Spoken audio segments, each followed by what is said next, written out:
Alright, primitive screwheads, listen up. This is Loki from Blue Collar Prepping, and we're back to talking about guns. This happens to be my favorite of them. I love shotguns. I love shotguns so much, I happen to wear my This Is My Boomstick t-shirt for this video. So, part of the reason I love shotguns, they're incredibly versatile. They can hunt, they're a defensive arm, they're just all around, they do it all.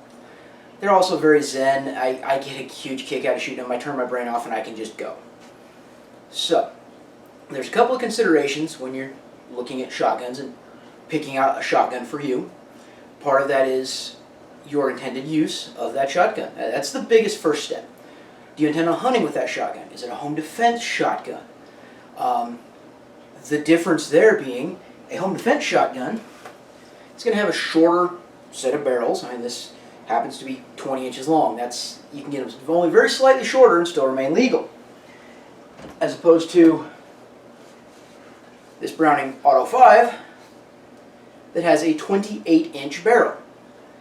Not really that useful around the house. I mean, I bang into everything. I can't come around a corner, but it's absolutely phenomenal when I'm trying to shoot birds for dinner.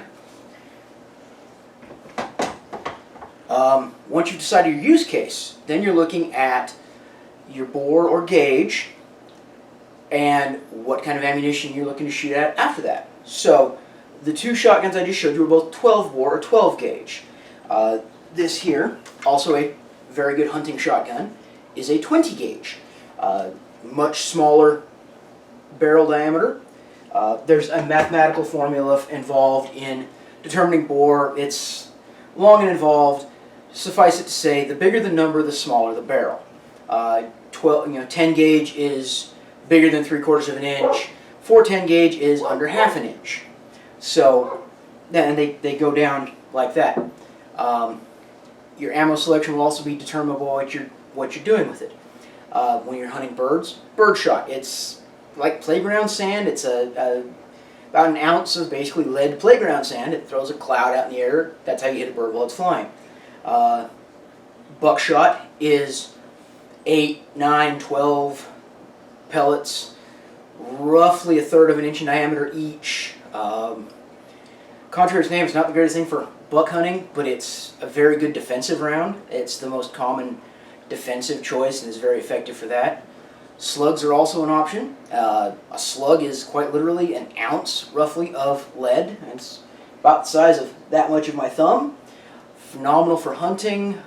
Some people use them for defense. It basically turns a shotgun into a giant rifle. I said there's some states where you can't hunt with a rifle cartridge, and a slug shotgun is a wonderful choice in those states. There's particulars involved in what slug you select. Based on what shotgun you select, go over that with your gun dealer. They'll be able to tell you which particular slugs are right for your shotgun. The other thing to look at is the choke on your shotgun. A shotgun barrel, contrary to a rifle barrel is the same diameter all the way down. Shotgun barrels taper at the very, very end. They restrict a little bit, and that's called the choke. Some are fixed, some are interchangeable. This shotgun right here has fixed, it's called a full choke. Actually, these are slightly smaller than full. They taper down a little bit, I can't change them out. They are what they are, I can never change them. This one has an interchangeable choke. I could put a wrench down here, I can back this choke out, and I can put a tighter or a looser choke depending upon what I'm hunting with this gun. I keep a medium choke, it's called a modified choke in here. It's good all around. Sometimes I want a little tighter, but as a general rule, that one choke does everything I need this shotgun to do. Now, buckshot does not like full chokes. Buckshot likes a more open choke. That's the one big consideration is if you have a full choke shotgun, buckshot will not pattern well.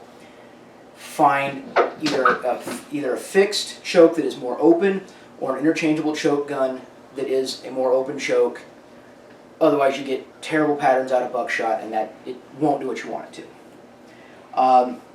As far as action types on a shotgun, there's 3 primary action types. There are lever and bolt action shotguns available.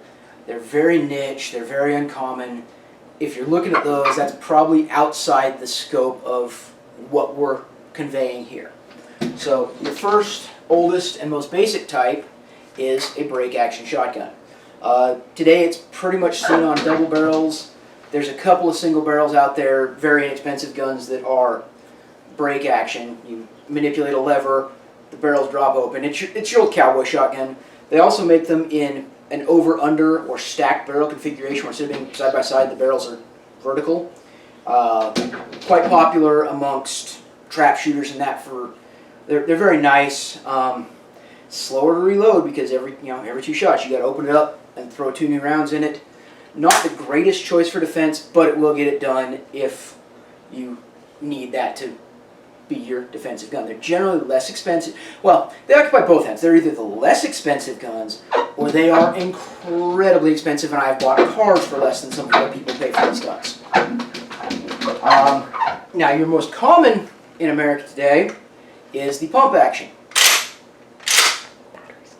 You cycle this pump, it runs a new round through, they're quicker to reload, they're fired just a little slower, very easy to run, very common, also very inexpensive.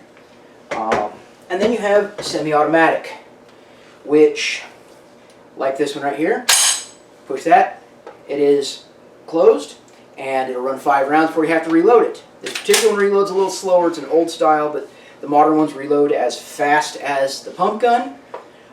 Very simple to run, a little more expensive, very nice. If you're looking for a hunting or defensive arm, any of these style would work for you. For particulars, you can ask questions in the BCP group or ask your gun dealer of choice. I love them, they're versatile, they'll do it all.